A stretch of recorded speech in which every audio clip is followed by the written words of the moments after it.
বিসমিল্লাহির রহমানির রহিম। আসসালাতু ওয়াসসালামু রাসূলিল্লাহ। ধন্যবাদ মিস্টার জাকির নায়েক এই জ্ঞানগর্ভ ও তথ্যবহুল লেকচারের জন্য যেটা এতক্ষণ আপনি দিলেন। আমার প্রশ্নটা হলো, আসলে আমার প্রশ্নের প্রথম অংশটা আমাদের বোন আপনাকে জিজ্ঞাসা করেছেন, আপনি উত্তরও দিয়েছেন। আমার প্রশ্নটা মুসলমানদের দায়িত্ব ও কর্তব্য নিয়ে, যে বর্তমানে অনেক পশ্চিমায় ইসলাম গ্রহণ করছে। আমি অপেক্ষা করছিলাম আপনি যখন বলছিলেন যে কেন পশ্চিমারা ইসলাম গ্রহণ করছে, আমি অপেক্ষা করছিলাম কখন আপনি বলবেন যে মুসলমানরাও এ ব্যাপারে কিছু ভূমিকা পালন করছি। আপনি এ ব্যাপারে তেমন কিছুই বলেননি, তাই আমি প্রশ্ন করতে এলাম যে এ ব্যাপারে আমরা মুসলমানরা কি ভূমিকা পালন করছি পশ্চিমাদের ইসলাম গ্রহণের ব্যাপারে। এ ব্যাপারে আপনি কিছুটা বলেছেন, তবে আরও একটু বিস্তারিত জানতে চাই। এখন আমার দ্বিতীয় প্রশ্নটা আমি করব। আমি পশ্চিমাদের সাথে কথা বলে দেখেছি যে মাঝে মধ্যে খুবই সমস্যা হয়ে যায়, খুবই কঠিন হয়ে যায়, খুবই কঠিন যখন দেখি যে তাদের কেউ কেউ কোনো ধর্মগ্রন্থে বিশ্বাস করে না, তারা কোনো ধর্মে বিশ্বাস করে না, ঈশ্বরে বিশ্বাস করে না। তাই এই জায়গাগুলোতে খুব সমস্যা হয়ে যায় আমার জন্য এদের সাথে কথা বলতে, এদেরকে বোঝাতে বা ইসলামের দিকে নিয়ে আসতে। হাতে গোনা কিছু মানুষ, হয়তো আপনার মতো কেউ একজন, তাদেরকে আল্লাহর পথে নিয়ে আসতে পারে। তাই এ ধরনের ক্ষেত্রে আমাদের কি করা উচিত? আরেকটা প্রশ্ন করব।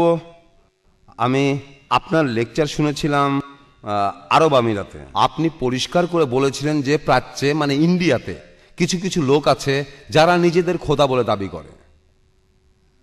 এটা খুব খারাপ কাজ। এসব লোকের ক্ষেত্রে আমরা কি করব? তাদের কাছে কোনো ধর্মগ্রন্থ নেই, আর ধর্মগ্রন্থ ছাড়াই তারা বিভিন্ন বাণী দিচ্ছে আমাদের কাছে, কারণ তারা ঈশ্বর। আর এইসব ঈশ্বরদেরকে আপনি অন্য অন্য অন্য ঈশ্বরে কিভাবে বিশ্বাস করাবেন? ধন্যবাদ ভাই। আপনি আসলে তিনটা প্রশ্ন করেছেন। প্রথমটা হলো দাওয়ার ব্যাপারে, ইসলামের প্রসারে একজন মুসলমানের দায়িত্ব কি। দ্বিতীয়টা হলো যারা কোনো ধর্ম বিশ্বাস করে না তাদেরকে আমরা কিভাবে বোঝাবো, অর্থাৎ নাস্তিক। আর তৃতীয়টা হলো যারা নিজেদের খোদা বলে দাবি করে, যেমন ইন্ডিয়াতে, এমন খোদাকে কিভাবে বোঝাবো যে খোদা অন্য কেউ। প্রথমটার উত্তর আমি দিয়েছি, আরেকটু বলি। যখন বলছি যে আমরা আমাদের দায়িত্ব পালন করছি না, তার মানে এই না যে মুসলমানরা কোনো কাজই করছে না। পশ্চিমা বিশ্বে কিছু ইসলামী অর্গানাইজেশন রয়েছে, ভালো অর্গানাইজেশন, যেমন ইসনা, ইকনা, আলহামদুলিল্লাহ তারা কাজ করে যাচ্ছে। তবে তাদের যেটা করা উচিত, এই অর্গানাইজেশনগুলো না, সামগ্রিক মুসলমানেরা তাদের যেটা করা উচিত সেটা করছে না। এমন না যে পশ্চিমারাই শুধু এই কাজগুলো করবে, পুরো মুসলমান উম্মার করা উচিত। আমি বলছি না যে শুধু আমেরিকা বা অন্য জায়গার মুসলমানদের করা উচিত, পুরো মুসলিম উম্মার করা উচিত। আর তাই উম্মা হিসেবে যতক্ষণে আমাদের করা উচিত ততক্ষণে আমরা করছি না। তবে বেশ কিছু অর্গানাইজেশন আছে, আমি পশ্চিম বিশ্বে অনেকবার গিয়েছি। ভাই ইউসুফ ইসলাম, তার খুব সুন্দর একটা স্কুল আছে, ইসলামের উপর সেরা স্কুলগুলোর একটা। ইসলামিক ফাউন্ডেশন আছে লেস্টারে। আমেরিকায় আছে ISNA, Islamic society for north America. আরও আছে IQNA, Islamic circle of north America. আলহামদুলিল্লাহ বেশ কিছু অর্গানাইজেশন আছে। তবে আসলে এই প্রচেষ্টাই যথেষ্ট নয়, আরও অনেককে আসতে হবে, মাত্র কয়েকজন হলে হবে না। দ্বিতীয় প্রশ্নে আসি, যারা ঈশ্বরে বিশ্বাস করে না তাদেরকে কিভাবে বোঝাবো। আর তৃতীয় হলো নিজেদেরকে যারা খোদা বলে দাবি করে, যারা ধর্মগ্রন্থে বিশ্বাস করে না, ঈশ্বরে বিশ্বাস করে না, তারা হলো নাস্তিক। আপনার প্রশ্ন হলো কিভাবে তাদের বোঝাবো। খ্রিস্টান বা হিন্দুরা ধর্মগ্রন্থে বিশ্বাস করে, তাদের সঙ্গে ধর্মগ্রন্থ নিয়ে কথা বলা যায়। কেমন করে নাস্তিককে বোঝাবেন জানি না। বিকেলে আমার লেকচারের সময় আপনি ছিলেন কিনা, তখন বলেছিলাম মূল চাবিকাঠির কথা। সূরা আল ইমরানের 64 নম্বর আয়াতে উল্লেখ আছে, বলা হয়েছে যে এসো সে কথায় যা তোমাদের এবং আমাদের একই। দাওয়ার মূল চাবিকাঠি হলো তোমাদের এবং আমাদের মধ্যে একই কথায় এসো। সেজন্য ভাই প্রশ্ন করলেন নাস্তিককে কিভাবে বোঝাবো। নাস্তিকের সাথে কি কোনো মিল রয়েছে? কোনো মিল রয়েছে? তাহলে কিভাবে একজন নাস্তিককে বোঝাবো? কোনো নাস্তিকের সাথে আমার দেখা হলে প্রথমেই তাকে অভিনন্দন জানাই। আমি সেই নাস্তিককে অভিনন্দন জানাই। আপনি বলতে পারেন কেন আমি একজন নাস্তিককে অভিনন্দন জানাচ্ছি? আমি তাকে অভিনন্দন জানাচ্ছি কারণ এই লোকটা খ্রিস্টান, তার বাবা খ্রিস্টান বলে, এই লোকটা হিন্দু, তার বাবা হিন্দু বলে, অনেকে মুসলমান, তাদের বাবা মুসলমান বলে। এই নাস্তিক লোকটা ভাবছে সে হয়তো খ্রিস্টান ঘরে জন্মেছে অথবা হিন্দু ঘরে জন্মালে হয়তো ভাবছে এক দেবতা আরেক দেবতার সাথে যুদ্ধ করছে, দেবতার স্ত্রীকে অপহরণ করা হচ্ছে, দেবতা তাকে বাঁচানোর জন্য ছুটে যাচ্ছে, আমি যদি বিপদে পড়ি এই দেবতা কিভাবে সাহায্য করবে, দেবতাকে ক্রুশে ঝুলিয়ে মারা হচ্ছে। সে ভাবছে এই ঈশ্বর কিভাবে তাকে সাহায্য করবে, তাই সে এইসব বিশ্বাস করে না। আমি তাকে অভিনন্দন জানাই। কেন? কারণ ইসলামিক শাহাদার প্রথম অংশটা সে বলে ফেলেছে, লা ইলাহা, কোনো ঈশ্বর নাই। আমাকে যা করতে হবে পরের অংশটা বলাতে হবে ইল্লাল্লাহ, যেটা আমি করবো ইনশাল্লাহ। তাহলে আমার অর্ধেক কাজ হয়ে গেছে। হিন্দু বা খ্রিস্টানকে আগে বোঝাতে হবে তার ঈশ্বরের পূজা করা ভুল, আর তারপর তাকে বোঝাতে হবে আল্লাহ সুবহানাহু ওয়া তাআলার কথা। এখানে আমার অর্ধেক কাজ হয়ে গেছে। সে অলরেডি বিশ্বাস করে কোনো ঈশ্বর নাই। আমার কাজ এখানে সহজ, তাই তাকে অভিনন্দন জানাই। লা ইলাহা, কোনো ঈশ্বর নাই। এখন প্রমাণ করতে হবে ইল্লাল্লাহ, যেটা আমি করবো ইনশাল্লাহ। আর এ ব্যাপারে আমার লেকচার পাবেন বিভিন্ন ক্যাসেটে। কোরআন কি আল্লাহর বাণী, কোরআন ও আধুনিক বিজ্ঞান নিয়ে কিছু কথা এখন আমি আপনাদের সামনে সংক্ষেপে বলবো। আমি তাকে প্রথমে বলবো, ধরুন আপনার হাতে একটা জিনিস আছে, একটা যন্ত্র, যেটা পৃথিবীর অন্য কেউ দেখেনি। যদি একজন নাস্তিককে বলি, সেই যন্ত্রটা প্রথমে আপনার হাতে দেওয়া হলো, আপনার সামনে। এই যন্ত্রটা, এই জিনিসটা পৃথিবীর অন্য কেউ দেখেনি, কেউ না। প্রথমেই এটা আপনার কাছে নিয়ে আসা হলো। কে আপনাকে বলতে পারবে সবার আগে এই যন্ত্রটা কিভাবে কাজ করে? ভেবে দেখেন তো, কে সবার আগে বলতে পারবে? কে বলতে পারবে যন্ত্রটা কিভাবে কাজ করে? আপনারা কেউ বলতে পারবেন? এর প্রস্তুতকারী। আর কেউ বলবেন সৃষ্টিকর্তা, যন্ত্রটা যে বানিয়েছে। নাস্তিক যে উত্তরই দিক, প্রস্তুতকারী, সৃষ্টিকর্তা, ম্যানুফ্যাকচারার, প্রডিউসার, মোটামুটি একই কথা। কথাটা মনে রাখবেন, যে যন্ত্রটা কেউ দেখেনি সেটা কিভাবে কাজ করে তা বলতে পারবে প্রস্তুতকারী, সৃষ্টিকর্তা বা ম্যানুফ্যাকচারার। এখন থেকে প্রশ্ন করেন বিশ্বজগৎ কোথা থেকে এসেছে? সে আপনাকে বলবে যে আধুনিক বিজ্ঞান, যে একদম প্রথমে ছিল একটা প্রাইমারি নেবুলা, তারপর সব আলাদা হতে লাগলো, তারপর হলো বিগ ব্যাং, যেটা থেকে তৈরি হলো গ্যালাক্সি, গ্রহ, আর এই বিশ্বজগৎ সৃষ্টি হলো। সে আপনাকে বলবে বিগ ব্যাংয়ের থিওরি, এভাবেই বিশ্বজগৎ সৃষ্টি হয়েছে। আপনি তাকে বলবেন কিন্তু এই কথা তো কোরআনেই বলা আছে। 1400 বছর আগে সূরা আল আম্বিয়ার 30 নম্বর আয়াতে উল্লেখ আছে যে আওয়ালাম ইয়ারাল্লাযিনা কাফারু, অবিশ্বাসীরা কি ভাবিয়ে দেখে না আন্না সামাওয়াতি ওয়াল আরদা কানাত রাতকান সাকনাহুমা, আকাশমণ্ডলীয় পৃথিবী মিশিয়া ছিল, আমি উভয়কে পৃথক করিয়ে দিলাম। আর সে আপনাকে এই বিগ ব্যাংয়ের থিওরির কথা বলবে, যেটা বিজ্ঞান জেনেছে গতকাল মানে 30 বছর আগে, 100 বছর আগে। কোরআন এই কথা বলেছে 1400 বছর আগে। আর এভাবে কে বলতে পারে? সে হয়তো বলবে এসব আসলে হঠাৎ করে মিলে গেছে। আচ্ছা, মানলাম। এরপর আসি, তাকে প্রশ্ন করবেন এখানকার সব বস্তু কি অবস্থায় ছিল বিশ্বজগৎ সৃষ্টির আগে? সে বলবে এসব গ্যাস ছিল। আপনি তাকে বলবেন পবিত্র কোরআনে সূরা ফাসিলাতের 11 নম্বর আয়াতে উল্লেখ আছে সেখানে ছিল ধূম্রপুঞ্জ বিশেষ। এবার জিজ্ঞেস করুন ঠিক না ভুল? সে তখনই বলবে গ্যাসকে আরো ভালোভাবে বলা যায় ধোঁয়া, যদি সে বিজ্ঞান ভালো জেনে থাকে। তাকে প্রশ্ন করেন পৃথিবীর আকার কেমন? সে বলবে বর্তুল আকার। আপনি বলবেন কবে এটা আবিষ্কার করা হয়েছে? সে যদি বিজ্ঞান জেনে থাকে তাহলে আপনাকে বলবে 1577 খ্রিস্টাব্দে ফ্রান্সিস ড্রেক নামে এক নাবিক সমুদ্রপথে প্রথম পৃথিবী ঘুরে আসেন। আপনি তাকে বলবেন পবিত্র কোরআনের সূরা নাজিয়াতে 30 নম্বর আয়াতে উল্লেখ আছে যে ওয়াল আরদা বাদা যালিকা দাহাহা, আর এরপর তিনি পৃথিবীকে বানালেন ডিম্বাকৃতি। ডিম বলতে বোঝানো হয়েছে উট পাখির ডিমকে, যেটা ঠিক বলের মতো গোল না। আপনি তাকে বলবেন কোরআন বলছে পৃথিবী বলের মতো গোল না, এটা উপর দিকে চাপানো আর দুই পাশে বাড়ানো। সে বলবে হ্যাঁ ঠিক পৃথিবী হলো বর্তুল আকার। এখন আপনি কি বলবেন? কোরআন বলছে পৃথিবী বর্তুল আকার 1400 বছর আগে। কে এভাবে কথা বলতে পারে? মহানবী নিজেই লিখেছেন, উনি খুব বুদ্ধিমান ছিলেন, সে হয়তো এই কথাই বলবে। ঠিক আছে, এরপর আসি। চাঁদের যে আলো সেটা কি নিজের আলো নাকি ধার করা আলো? সে হয়তো বলবে ধার করা আলো। পবিত্র কোরআনের সূরা ফুরকানের 61 নম্বর আয়াতে বলা হয়েছে, আমি স্কুলে পড়েছিলাম সূর্য স্থির হয়ে থাকে, সে চারপাশে ঘুরে না। পবিত্র কোরআনের সূরা আল আম্বিয়া 33 নম্বর আয়াতে বলা হয়েছে হুয়াল্লাযী খালাকাল লাইলা ওয়ান নাহারা, আল্লাহ সৃষ্টি করেছেন দিবস এবং রাত্রি, ওয়াশ শামসা ওয়াল কামার, চন্দ্র এবং সূর্য, কুল্লুন ফি ফালাকি ইয়াসবাহুন, প্রত্যেকে নিজ নিজ কক্ষপথে বিচরণ করে। কোরআন বলছে সূর্য তার কক্ষপথে বিচরণ করে।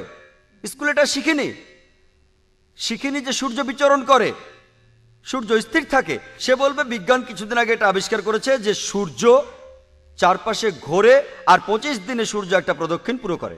কোরআন কিভাবে কথা বলতে পারলো? তাকে জিজ্ঞেস করেন, সে কিছু বলতে পারবে না। আর এভাবে কোরআন বলছে বায়োলজির কথা। জীবজগতের সৃষ্টি হয়েছে পানি থেকে, কে কথা বলতে পারে? কোরআন পানিচক্রের কথা বলেছে, কিভাবে পানি উপরে ওঠে, তারপর মেঘ হয়, মেঘ থেকে বৃষ্টি হয়, সেই পানি নিচে পড়ে, এটাই হলো পানিচক্র। কোরআন বলছে লোনা পানি আর মিষ্টি পানির কথা। তিনি দুই দরিয়াকে প্রবাহিত করেছেন, মিষ্ট আর লোনা উভয়ের মধ্যে রাখিয়ে দিয়েছেন অনতিক্রম্য ব্যবধান। কোরআনে সূরা ফুরকানের 53 নম্বর আয়াত এবং সূরা রহমানের 1920 নম্বর আয়াতে আছে। কোরআন বলছে জিওলজির কথা, আমি কি ভূমিকে সহ্য করি নাই এবং পর্বতসমূহকে কিল্ক, এটা সূরা নাবার 6 এবং 7 নম্বর আয়াতে আছে। এ কথা কে বলতে পারে? আরো বলতে থাকুন।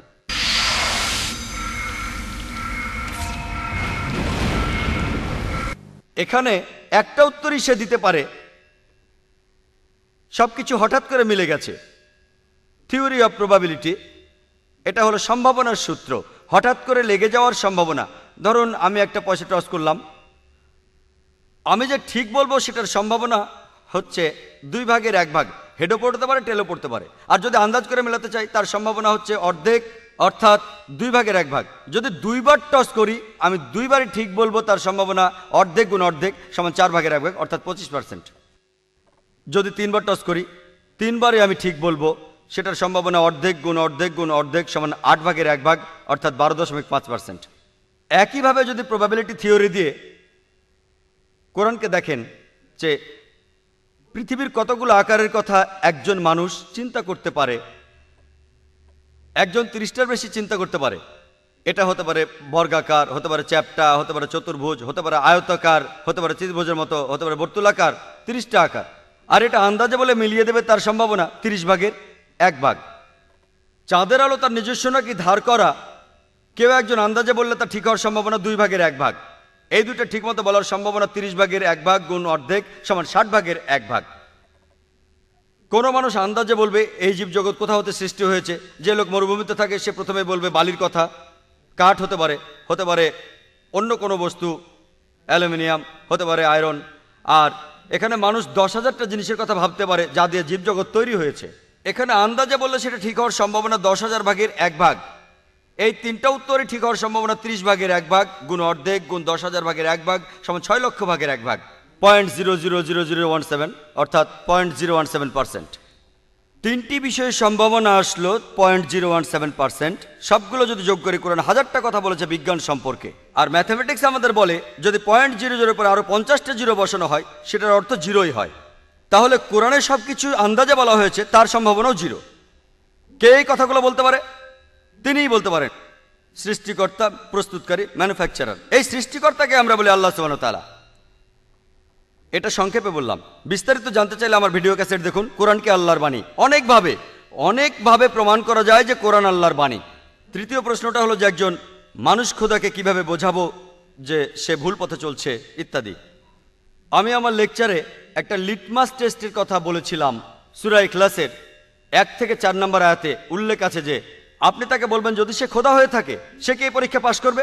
মনে করেন কেউ আপনাকে বলল এটা একটা সোনার অলংকার, এটা তোমার কাছে বিক্রি করব, 24 ক্যারেট সোনা। কি করবেন? কিনে ফেলবেন?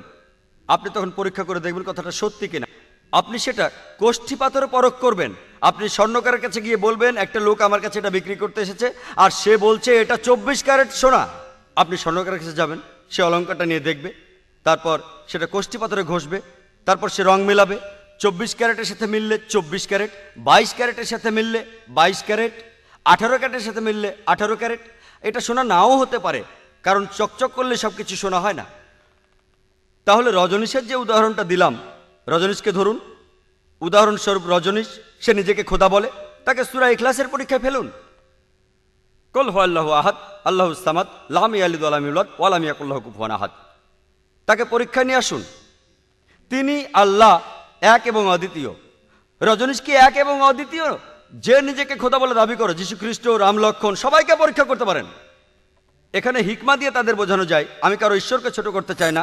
যেমন পবিত্র কোরআনে সূরা আনামের 108 নম্বর আয়াতে আছে, আল্লাহ ছাড়া যাদের তারা ডাকে তাদের গালি দিও না, কেননা তারাও অজ্ঞানবশত গালি দিবে আল্লাহ সুবহানাহু ওয়া তাআলাকে।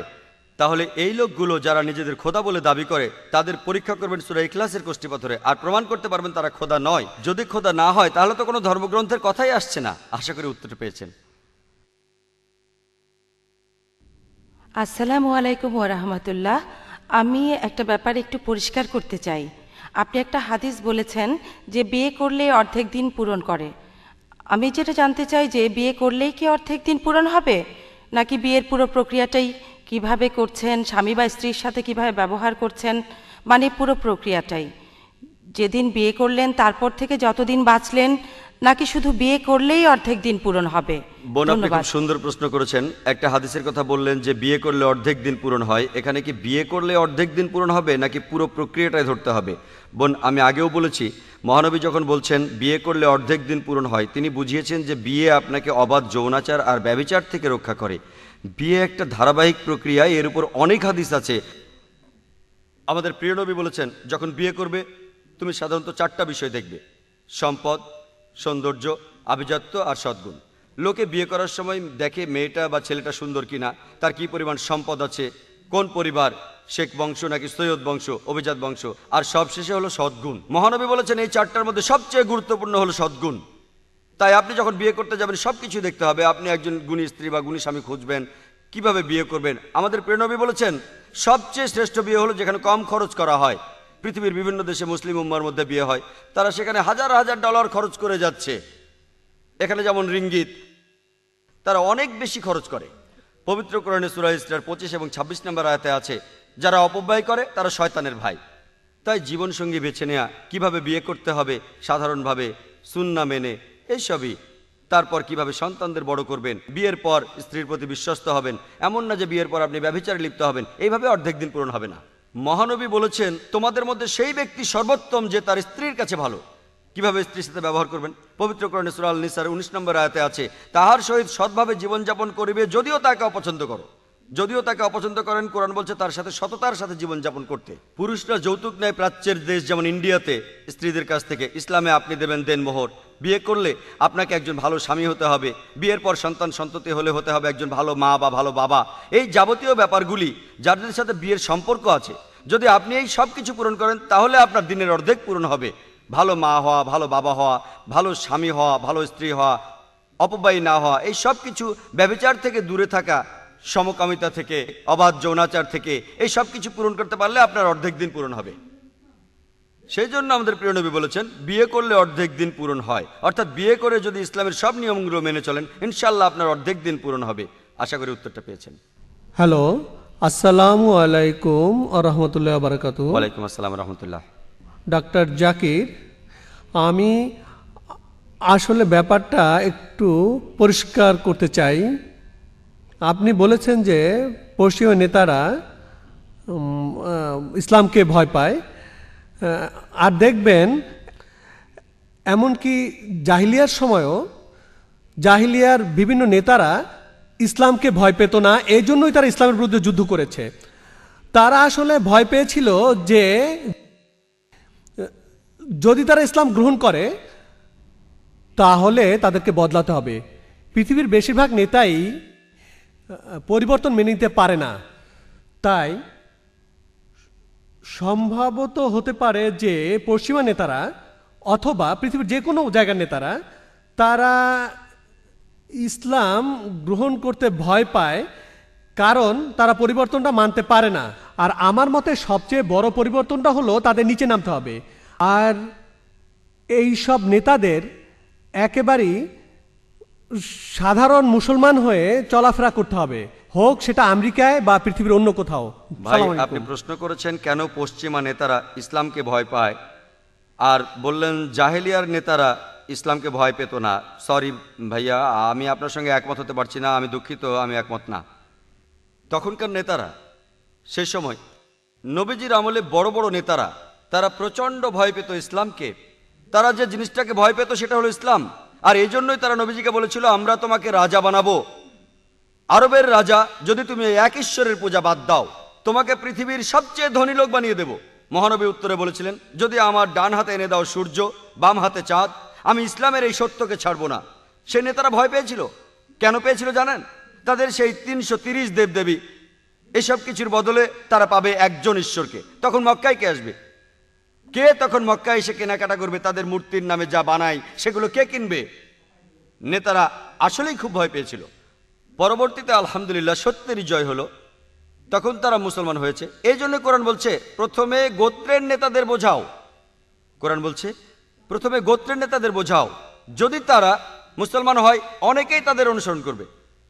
সেজন্য আমি বলবো, পশ্চিমা বিশ্বের বেশিরভাগ নেতা ইসলামকে ভয় পায়, সবাই না, ভালো লোকও কিছু আছে যারা ইসলাম সম্পর্কে ভালো কথা বলে। বেশ কিছু নেতা, যেমন ব্রুনো চার্লস, বেশ কিছু ভালো কথা বলেছেন। তার নিয়ত আল্লাহ ভালো জানেন, আমি সে ব্যাপারে কিছু জানি না। বেশ কিছু মন্ত্রী ইংল্যান্ডের ইসলাম সম্পর্কে ভালো কথা বলেছেন। আপনি বলছিলেন যে নেতারা ভয় পায়, কেন জানেন? আপনি বললেন মুসলমান হওয়া তাদের জন্য খুবই সহজ। ব্যাপারটা অত সহজ না ভাই। সহজ আমাদের কাছে, তাদের কাছে খুবই কঠিন এটা। যদি তারা মুসলমান হয়, তাদের শূন্য স্থান কে পূরণ করবে? বুঝতে পেরেছেন? তাহলে যদি কুরাইশদের নেতারা, সেই সময় আবু সুফিয়ান বা অন্যান্য নেতারা, তারা অনেক ধনী ছিল, অনেক ধনী ছিল, তারা যদি গ্রহণ করে ইসলাম, কে তাদের কুর্নিশ করবে? কারণ ইসলামে সব মানুষই সমান। তখন দাসের সাথে কোলাকুলি করতে হবে, জীবনটাই পুরো বদলে যাবে।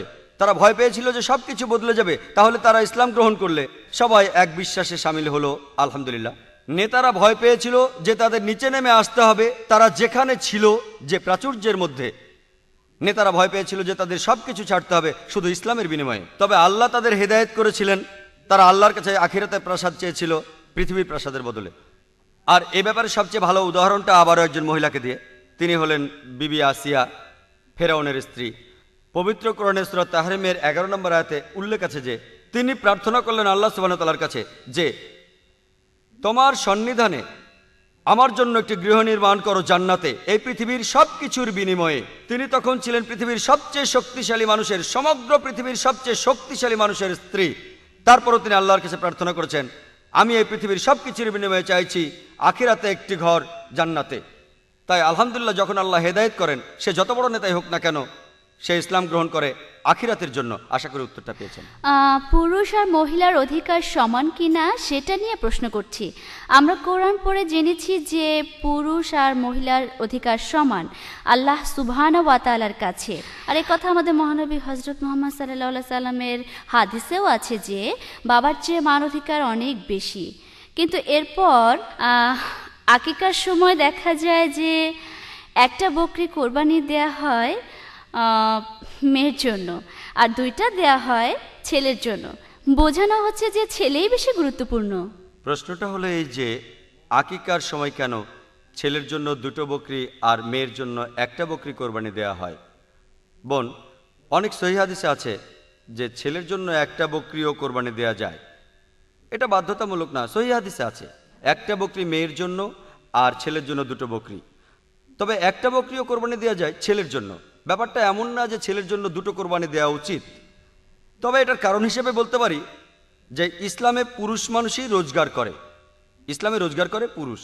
মেয়েদের বিয়ে হওয়ার আগে দায়িত্ব থাকে বাবার অথবা ভাইয়ের, আর তাদের বিয়ে হওয়ার পরে দায়িত্ব থাকে স্বামীর আর সন্তানের, তাদের অন্ন বস্ত্র বাসস্থান সবকিছু সংস্থান করার। তাই এখানে আলহামদুলিল্লাহ সে যাবতীয় অর্থনৈতিক দায় থেকে মুক্ত, তাকে সবাই রক্ষা করছে, আলহামদুলিল্লাহ। এটা বললাম আমার যুক্তি দিয়ে, বলছি না যে এটাই আসল কারণ, আল্লাহ মালুম, আল্লাহ সেটা ভালো জানেন। কেন ছেলের জন্য 2টো বকরি? তবে এটাই একমাত্র কারণ না, হতে পারে তার আর্থিক অবস্থা বেশ ভালো, তাই একজন মানুষ ছেলে হলে বেশি টাকা খরচ করতে চায়, এটা হতে পারে একটা কারণ, আল্লাহ ভালো জানেন। তবে বাধ্যতামূলকভাবে 2টো বকরি ছেলের জন্য এটা কোনো সহিহ হাদিসে নেই। সহিহ হাদিস বলছে হয় একটা নয় 2টো, আর মেয়ে হলে একটা, কোনো সমস্যা নেই, ইচ্ছে করলে আপনি বেশিও দিতে পারেন। আল্লাহ সুবহানাহু ওয়া তাআলা এবং আমাদের প্রিয় নবী সে সুযোগ রেখেছেন। আশা করি উত্তর পেয়েছেন। বাবা, ইউ আর রিয়েলি গ্রেট। তোমার সিদ্ধান্তই সঠিক। সন্তানকে আইআইইউসি ঢাকা ক্যাম্পাসে ভর্তি করে আমি নিশ্চিন্ত।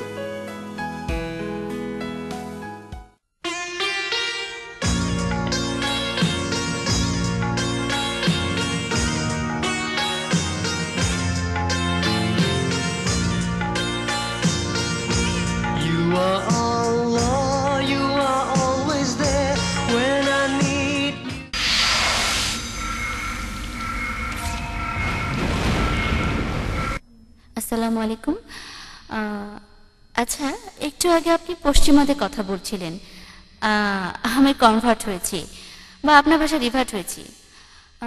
মুসলমান হওয়ার আগে ইসলাম সম্পর্কে আমার খুব খারাপ ধারণা ছিল, মানে আমি ইসলামকে ঘৃণা করতাম। এটার কারণ আমি যে মুসলমানদের দেখেছিলাম তারা ভালো ছিল না। আমি মনে করি আমরা যেভাবে অমুসলিমদের দাওয়ায় ডাকছি এটা খুব কঠিন হয়ে যায়। আমি আমার ফ্যামিলির সাথে কথা বলতে পারি না, কারণ আমরা পুরো চিত্রটা যেভাবে তুলে ধরি। আপনি যদি ইসলামের কথা বলেন তাহলে বলবো হ্যাঁ, এটা খুব ভালো একটা ধর্ম, একমাত্র সত্য ধর্ম। কিন্তু সবসময় অন্যের সমালোচনা করাটা কি ঠিক? মানে এভাবে কথা বলাটা ঠিক না। পশ্চিমাদের এত বেশি সমালোচনা করা, আপনি যেসব ধর্ষণের কথা বলছেন, মুসলমান দেশেও সেটা হয়, মধ্যপ্রাচ্যের দেশেও হয়, হয়তো এত বেশি রিপোর্ট সেখানে করা হয় না, কিন্তু এখানেও সেটা হয়। তাহলে পশ্চিমাদের উপর এত আক্রমণ কেন? এবং আরেকটা ব্যাপার হলো মহিলাদের। আপনি বললেন যে অমুসলিমরা বলে যে ইসলামে মহিলাদেরকে ছোট করে দেখে। কোরআনে অনেক কথা বলা হয়েছে পুরুষ এবং মহিলাদের সম্পর্কে, কিন্তু পুরুষদের সম্পর্কে যেগুলো বলা হয়েছে সেগুলোকে সবাই এড়িয়ে যাচ্ছে, আর মহিলাদের জন্য যা কিছু বলা হচ্ছে সেগুলোকে সবাই খুব কড়াকড়িভাবে দেখছে। আপনি একটু আগে বললেন গুণী স্বামী এবং গুণী স্ত্রীর কথা, কিন্তু আমি যখন বিভিন্ন বই পড়ি সেখানে লেখা থাকে শুধু গুণবতী স্ত্রীর কথা, আর শুধু বলা হচ্ছে মহিলাদের কি কি করা উচিত। এমনটা কেন হচ্ছে? এসব আমরা করি বলেই অনেক অমুসলিমদেরকে বোঝানো কঠিন হয়ে যায়। এখানে উদাহরণ হিসেবে বলি যে আমি শুনেছি যে রাসূলুল্লাহ সাল্লাল্লাহু আলাইহি ওয়াসাল্লাম তার স্ত্রীদেরকে গৃহস্থালী বিভিন্ন কাজে সাহায্য করতেন। তাহলে আমাদের এই বইগুলো কেন শুধু একথাই বলে যে কিভাবে একজন ভালো স্ত্রী হওয়া যায়? কেন একথা কেউ বলে না যে কিভাবে একজন ভালো স্বামী হওয়া যায়? আসলে কি সব জায়গায় সব কিছুতেই মহিলাদের কথা বলা হচ্ছে, মহিলাদের এটা করা উচিত ওটা করা উচিত। ইসলাম ধর্ম একথাই বলছে, আর এভাবেই অমুসলিমদের দূরে সরিয়ে দিচ্ছি।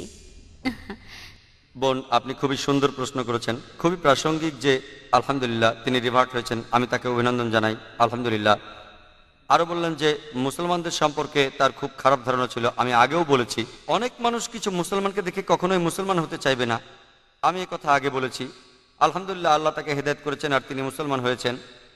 আর তিনি বলছিলেন কিভাবে পশ্চিমাদের সাথে কথা বলা উচিত। আমাদের আলোচনার বিষয় কেন পশ্চিমারা ইসলাম গ্রহণ করছে এটা বিষয় না, যে কিভাবে পশ্চিমাদের দাওয়ায় ডাকা উচিত।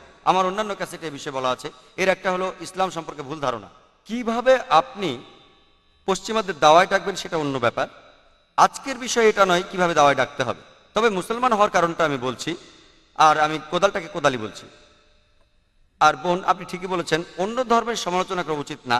পবিত্র কোরআনে সূরা আল আনামের 108 নম্বর আয়াতে আছে, আল্লাহকে ছেড়ে যাদেরকে তারা ডাকে তাদের গালি দিও না, কেননা তাহারা অজ্ঞানবশত আল্লাহকেও গালি দেবে। পবিত্র কোরআনে সূরা ইসরার 81 এবং 82 নম্বর আয়াতে উল্লেখ আছে যে ওয়াকুল জাল হক ওয়া যাকাল বাতিল ইন্নাল বাতিল কানা যাহুকা, অর্থাৎ সত্য আসিয়াছে এবং মিথ্যা বিলুপ্ত হইয়াছে, কারণ ন্যাচারালি মিথ্যা বিলুপ্ত হবারই। আপনি বলছিলেন যে আমি পশ্চিমা বিশ্বের সমালোচনা করছি, আরও বিভিন্ন রকম কথা বলছি। বোন, সমালোচনা করা মানে আমি যেটা বলবো যে কোনো প্রমাণ ছাড়া বলা। আমি যা বলছি সেটা আমেরিকার পরিসংখ্যান। তাই আমেরিকায় যখন আমেরিকার সমালোচনা করছে আর আমি তার উদ্ধৃতি দিচ্ছি, তাহলে আমাকে দোষ দিচ্ছেন কেন? সমালোচনা করা মানে আমি যেটা মনে করি কোনো একটা পয়েন্ট ধরে সেটাকে পেঁচানো, যেটা পশ্চিমারাই বেশি করে। আমি দুঃখিত, আমি এটাকে খেলা বলছি, কিন্তু আসলে এটা যুদ্ধ। আমি কোদালকে কোদালি বলবো, পশ্চিমারাও কোদালকে কোদাল বলে। তারা খুব গর্বিত যে তারা স্পষ্টবাদী, তারা বলে আমরা খুব সাহসী, আমরা সত্যবাদী, আলহামদুলিল্লাহ। আর আমিও সত্যবাদী, হয়তো মিথ্যে কখনো বেরোবে না, সেটা আলাদা ব্যাপার। তারা মিডিয়ায় দেখায় যে মেয়েদের ছোট করে দেখা হয়, আর এই ব্যাপারে আমি লেকচার দিয়েছি, পরিষ্কার করেছি। তাহলে বল আমি যেটা করছি FBI রিপোর্ট থেকে বলছি, সেটা কোনো মুসলমান লেখেনি, লিখেছে পশ্চিমারাই।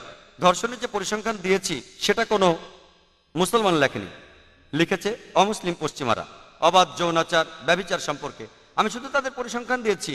আর যখন তাদের উদ্ধৃতি দিচ্ছি তারা বলতে পারবো না যাকে সমালোচনা করছে, কারণ কি জানেন, আমি তাদের পরিসংখ্যান থেকেই বলছি। যদি বলতাম হ্যাঁ মিস্টার আহমেদ আলী এই কথা বলেছেন, তাহলে এই কথাটা পশ্চিমাদের বিরুদ্ধে বলা যায়। আমি আহমেদ আলী বা সুলতান ভাইয়ের কথা বলছি না, আমি তুলে ধরছি তাদের পরিসংখ্যান, আর এজন্য আমি ব্যবহার করছি আমার হিকমা।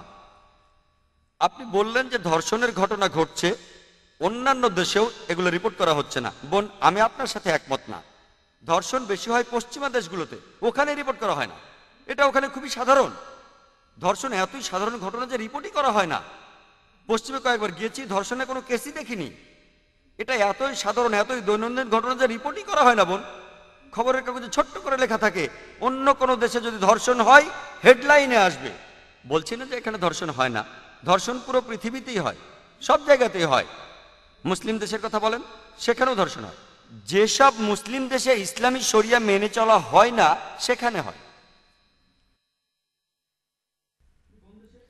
পৃথিবীর মধ্যে সবচেয়ে কম সেটা হলো সৌদি আরব, সবচেয়ে কম, সেখানেও ধর্ষণ হয়। আমি বলছি না যে ধর্ষণ হয় না, পৃথিবীর সব গোত্রে কিছু কুলাঙ্গার থাকে, তবে পুরো পৃথিবীর মধ্যে সবচেয়ে কম ধর্ষণ ঘটে সেটা হলো সৌদি আরবে। পৃথিবীর মধ্যে সবচেয়ে কম ডাকাতির ঘটনা ঘটে সৌদি আরবে।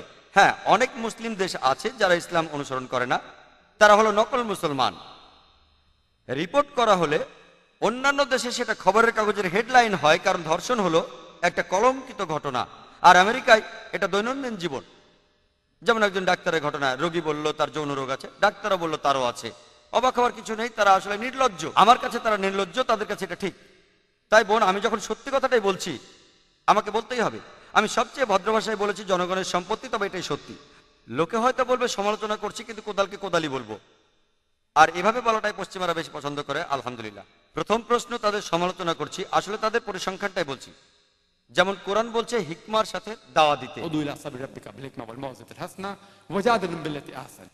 মানুষকে তোমার প্রতিপালকের প্রতি আহ্বান করো হিকমত ও সদুপদেশ দ্বারা, আর তাহাদের সহিত তর্ক করো উত্তম পন্থায়। আমাদের নবী খ্রিস্টানদের উদ্দেশ্যে বলেছেন। কোরআন বলছে যদি কোনো খ্রিস্টানকে বলেন তোমরা শিরক করো না, এসব থামাও, এটা তোমার ভালোর জন্য, খুব ভদ্রভাবেও যদি বলেন, সে অবশ্যই কষ্ট পাবে। তাহলে কোনো মানুষকে মিথ্যে হতে মুক্ত করতে চাইলে যেভাবেই বলেন সে কষ্ট পাবেই। কোনো খ্রিস্টানকে যদি বলেন তুমি যীশু খ্রিস্টের পূজা কেন করছো, যদি কথাটা খুব সুন্দরভাবে বলেন তাহলেও সে কষ্ট পাবে। তাই আমি বলবো সবচেয়ে ভদ্রভাবে, যেটা গ্রহণযোগ্য, তারপরও সে কষ্ট পাবেই। এমন না যে আমি তাদের অপমান করার জন্য এভাবে বলছি, এখানে আমি পরিসংখ্যান দিচ্ছি। এটা আপনার দ্বিতীয় প্রশ্নের উত্তর। তৃতীয় প্রশ্ন হলো, কেন মুসলমান পণ্ডিত আর বক্তারা শুধু মহিলাদের নিয়ে কথা বলেন, মহিলাদের নিয়ে আয়াতগুলো উদ্ধৃতি দেন, আর পুরুষদের দায়িত্ব কর্তব্য সম্পর্কে কিছুই বলেন না? বোন, আমার ক্যাসেটগুলো আপনার দেখা উচিত, ইসলামে মেয়েদের অধিকার। আর আমার লেকচার শুনে লোকজন প্রশ্ন করেছিল আমি কখনো ইসলামে পুরুষের অধিকার নিয়ে বলবো।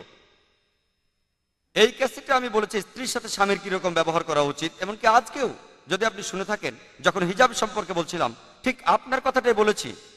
সাধারণত মুসলমান বক্তারা মেয়েদের হিজাবের কথা বলে, কিন্তু আল্লাহ প্রথমে বলছেন পুরুষের হিজাবের কথা। তাই এই মানুষগুলো কেন এমন করছে তাদের জিজ্ঞাসা করুন, আমি সব বলতে পারবো না। আপনি যদি ইসলামের নিরপেক্ষ পথ আলহামদুলিল্লাহ দেখতে চান, আমার ভিডিও ক্যাসেটগুলো দেখতে পারেন। আর সেখানে আপনি দেখবেন যে ইসলামে মেয়েদের অধিকারের মধ্যে আছে কিভাবে একজন স্বামী তার স্ত্রীর সাথে ব্যবহার করবে। এরকম আরো অনেক পুরুষই আমার কথাগুলো পছন্দ করেনি, আর তারা প্রশ্ন করেছিলেন কবে আমি ইসলামে পুরুষের অধিকার নিয়ে কথা বলবো। তাই বোন, আমি আগেও বলেছি আলহামদুলিল্লাহ ইসলাম বিশ্বাস করে সাম্যবাদে পুরুষ আর মহিলার মধ্যে। তবে সাম্যবাদ মানে একই রকম কিছু নয়। পুরুষ আর মহিলা সমান, কিন্তু তারা একই রকম নয়। আর আমি আমার লেকচারে বলেছি মহিলাদের আধ্যাত্মিক অধিকারের কথা, সামাজিক অধিকার বলেছি, অর্থনৈতিক অধিকারের কথা, আইনগত অধিকার, রাজনৈতিক অধিকার, শিক্ষার অধিকার।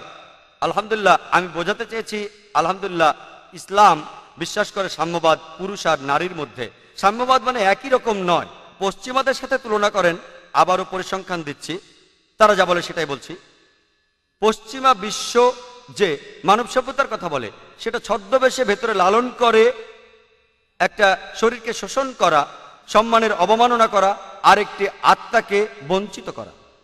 পশ্চিমা সমাজ আসলে মহিলাদের অধিকার দেবার কথা বলে তাদেরকে নামিয়ে দিয়েছে উপপত্নীর স্তরে, রক্ষিতার স্তরে। তারা সমাজের কিছু প্রজাপতি যারা আসলে আনন্দ পিয়াসী আর সেক্স মার্কেটিয়ারদের হাতের খেলনা ছাড়া কিছুই নয়। এদের পাবেন আর্ট অ্যান্ড কালচারের রঙিন পর্দার সামনে আর পেছনে। পশ্চিমা বিশ্ব মেয়েদের অধিকার দেওয়ার কথা বলে আরো নিচে নামিয়ে দিয়েছে। তারা বলে ও মেয়েদের অধিকার রক্ষা করতে হবে। কি করছে তারা? আপনারা অনেকেই হয়তো সেখানে গেছেন। এই সব কিছুই হচ্ছে সেখানে আর্ট অ্যান্ড কালচারের নামে রঙিন একটা পর্দা। তার পেছনে কি হচ্ছে তা জানেন না। তারা সব বদলাতে চায়। যদি পুরুষরা পারে তাহলে মহিলারা কেন পারবে না? পুরুষ এবং মহিলারা সমান, কিন্তু তারা একই রকম নয়। পুরুষ আর মহিলা শারীরিকভাবে আলাদা, তাদের দৈহিক গঠন আলাদা। পুরুষরা যে কাজ করতে পারে মহিলারা পারে না, মহিলারা যে কাজ করতে পারে পুরুষরা পারে না। আমি বলতে পারি না যে এখন থেকে আমি সন্তান জন্ম দেব, আমি এটা পারবো না, আমি তো আলাদা। আর আপনি কি জানেন ইসলামে, আমি কয়েকটা উদাহরণও দিয়েছিলাম আমার লেকচারে, ইসলামে বাবা মায়ের প্রতি ভালোবাসা ও সাহচর্যের ব্যাপারে আমাদের প্রিয় নবী বলেছেন সহিহ বুখারীতে 8 নম্বর খণ্ডে বুক অব আদবে অধ্যায় 2 হাদিস নম্বর 2-এ এক লোক নবীজির কাছে এসে প্রশ্ন করলো, এই পৃথিবীতে আমি সবচেয়ে বেশি সাহচর্য আর ভালোবাসা দেব কাকে? নবীজি বললেন তোমার মাকে। লোকটি বলল এরপর কাকে? নবীজি বললেন তোমার মাকে। লোকটি আবার প্রশ্ন করলো এরপর কাকে দেব? নবীজি তৃতীয়বারও বললেন তোমার মাকে। লোকটি আবার প্রশ্ন করলো এরপর কাকে দেব? চতুর্থবারে নবীজি বললেন তোমার বাবাকে। তার মানে 75% ভালোবাসার সাহচর্য, অর্থাৎ 3/4 ভালোবাসার সাহচর্যের দাবিদার মা। বাকি 25%, 1/4 দাবিদার হলেন বাবা। এক কথায় মা পাচ্ছেন গোল্ড মেডেল, মা পাচ্ছেন সিলভার মেডেল, মা পাচ্ছেন ব্রোঞ্জ মেডেলটাও। বাবাকে শুধুমাত্র একটা সান্ত্বনা পুরস্কার নিয়ে সন্তুষ্ট থাকতে হচ্ছে। আর এগুলো ইসলাম মানুষকে শেখায়, এগুলোই নবীজি আমাদের শিখিয়েছেন। এখন আমি বলতে পারবো না যে ও মাকে তো এত সম্মান দেওয়া হচ্ছে, তাহলে আমিও সন্তানের জন্ম দেবো। আমি তো পারবো না এটা। তাই পুরুষ আর মহিলা সমান, কিন্তু তারা একই রকম নয়। উদাহরণস্বরূপ ধরুন একটি ক্লাসে দুজন ছাত্র আছে, এ আর বি। তারা দুজনেই 100-র মধ্যে 80 পেল, দুজনেই ফার্স্ট হলো। কিন্তু যদি কোশ্চেন পেপারটা ভালোভাবে দেখেন, সেখানে 10টা প্রশ্ন ছিল, প্রত্যেকটাতে 10 নম্বর। 1 নম্বর প্রশ্নের উত্তরে যার নাম এ, সে 10-এর মধ্যে 9 পেয়েছে। তাহলে এ 10-এ 9 পেয়েছে, আর বি সে পেয়েছে 10-এ 7। তাহলে 1 নম্বর প্রশ্নে এ বি এর থেকে সুবিধাজনক অবস্থানে আছে। 2 নম্বর প্রশ্নে বি 10-এর মধ্যে 9 পেল, আর এ পেল 7। 2 নম্বর প্রশ্নে বি কিছুটা সুবিধাজনক অবস্থানে আছে। বাকি 8টা প্রশ্নের উত্তরে দুজনেই 10-এ 8 পেল। তাহলে সব মিলিয়ে যদি যোগ করেন, দুজনে 100-তে 80 পেল, দুজনেই সমান। তবে 1 নম্বর প্রশ্নে এ বি এর থেকে একটু ভালো অবস্থানে ছিল, 2 নম্বর প্রশ্নে বি এর থেকে ভালো অবস্থানে ছিল। তাহলে পুরুষ আর মহিলা সমান, কিন্তু তারা এক নয়। ধরুন আমার বাড়িতে ডাকাত আসলো ডাকাতি করতে। আমি কিন্তু বলবো না আমি বিশ্বাস করি মেয়েদের সমান অধিকার, সবার সমান অধিকার। আমি আমার স্ত্রী আর বোনকে বলবো না তোমরা গিয়ে মারামারি করো। আল্লাহ পবিত্র কোরআনে সূরা আল নিসার 34 নম্বর এবং 35 নম্বর আয়াতে বলছেন আল্লাহ পুরুষকে বেশি শারীরিক শক্তি দিয়েছেন। তাহলে শারীরিক শক্তির দিক থেকে পুরুষ সুবিধাজনক অবস্থানে আছে, তাই সে মহিলাদের রক্ষা করবে। তাহলে শক্তির বেলায় পুরুষ এগিয়ে আছে। আর যে উদাহরণটা দিয়েছিলাম সাহচর্যের কথা বলে, মা বাবার চেয়ে অনেক বেশি সম্মান পাচ্ছেন। তাই কিছু কিছু ব্যাপারে পুরুষ সুবিধাজনক অবস্থানে আছে, আর কিছু কিছু ব্যাপারে মহিলারা সুবিধাজনক অবস্থানে আছে। সব মিলিয়ে পুরুষ আর মহিলা সমান। আর আপনি ঠিক বলেছেন বোন, যে আপনি ইসলামের শিক্ষা গ্রহণ করছেন, আলহামদুলিল্লাহ, খুবই ভালো। অনুসারীদেরকে দিয়ে ইসলামকে বিচার করবেন না। যদি করতে চান, আমাদের প্রিয় নবী মুহাম্মদ সাল্লাল্লাহু আলাইহি সাল্লামের কথা দিয়ে বিচার করুন। তাহলে আপনি যেটা করতে পারেন, বললেন যে স্বামীর কর্তব্য, এর উপর ইসলামে কোনো বই নেই, পুরুষের কি করা উচিত, ইনশাল্লাহ আপনি রিসার্চ করুন, তারপর আপনি লেকচার দেবেন। আলহামদুলিল্লাহ, ইনশাল্লাহ আল্লাহ আপনাকে সাহায্য করবেন। আর আপনি অনেক ভালো কাজ করতে পারবেন, কারণ আপনি রিভার্টারকেও লেকচার দিলে বেশি প্রভাব পড়বে, আলহামদুলিল্লাহ। তাহলে বোন, ব্যাপারটা হলো এই, আমি একমত, সব জায়গায় কিছু কুলাঙ্গার থাকে। আমরা যেটা করব, আমরা ভালোগুলো বেছে নেব। আর পৃথিবীতে ভালো মানুষও আছেন, আলহামদুলিল্লাহ, তারা তুলনামূলকভাবে অনেক সৎ মানুষগুলোর দৃষ্টান্ত আমরা তুলে ধরবো, এবং তার সর্বশ্রেষ্ঠ উদাহরণ প্রিয় নবী মুহাম্মদ সাল্লাল্লাহু আলাইহি সাল্লাম। ইনশাআল্লাহ যদি নিরপেক্ষ দৃষ্টিতে দেখতে চান, আপনি বললেন যে লোকজন বক্তারা শুধু বলেন মেয়েদের এটা করা উচিত, ওটা করা উচিত। আমি অনুরোধ করব, আমার ক্যাসেটগুলো দেখলে ইনশাআল্লাহ আপনার ধারণা বদলে যাবে। আশা করি উত্তরটা পেয়ে।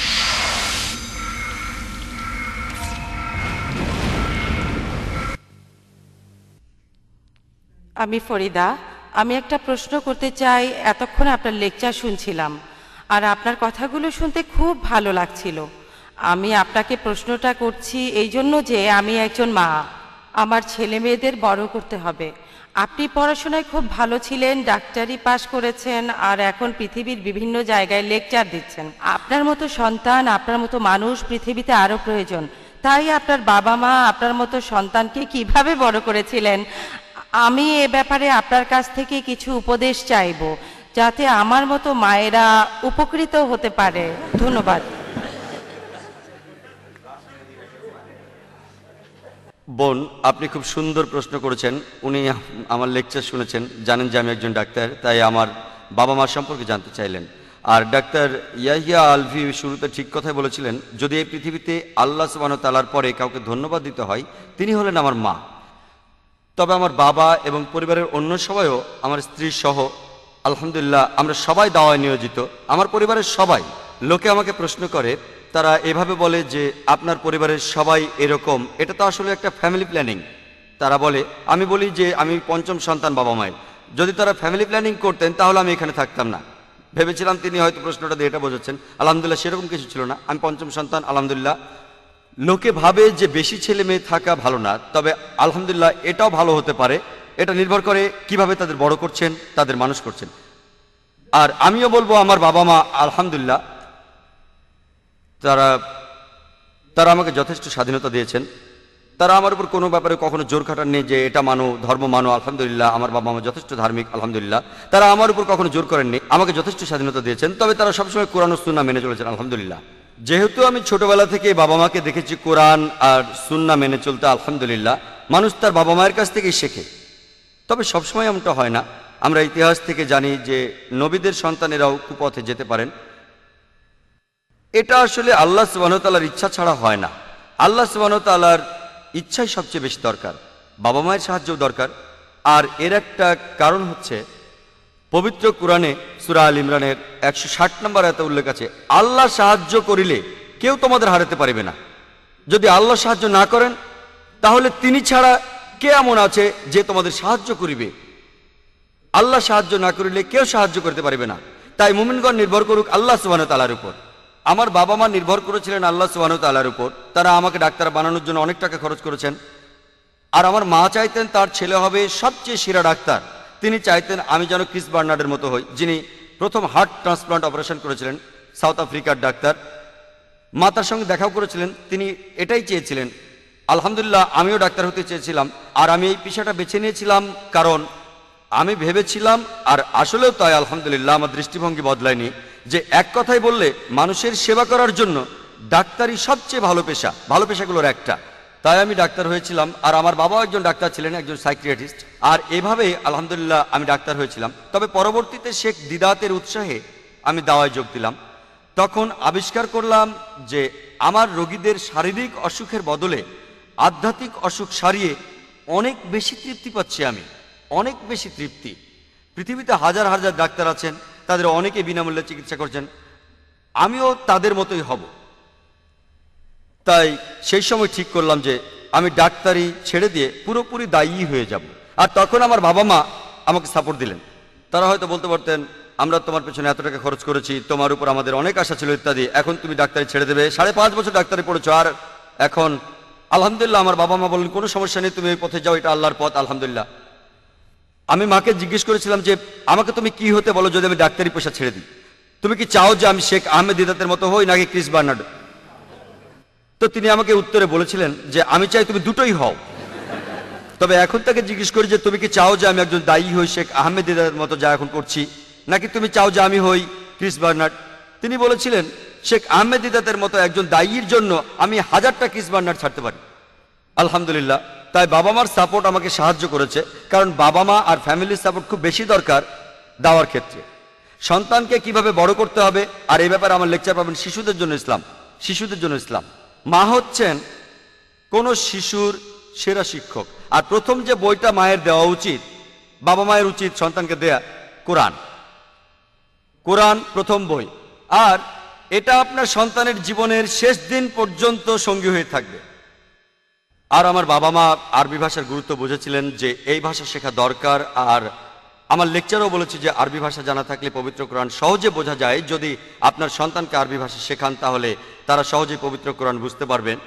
আর একটা কথা, যদি কেউ আল্লাহর পথে চেষ্টা করে থাকেন, যদি আপনি চেষ্টা করেন আল্লাহ সুবহানাহু ওয়া তাআলার পথে, আল্লাহ পবিত্র কোরআনে সূরা আনকাবুতের 69 নম্বর আয়াতে বলছেন যারা আমার উদ্দেশ্যে সংগ্রাম করে আমি তাদের আমার পথে চালিত করব।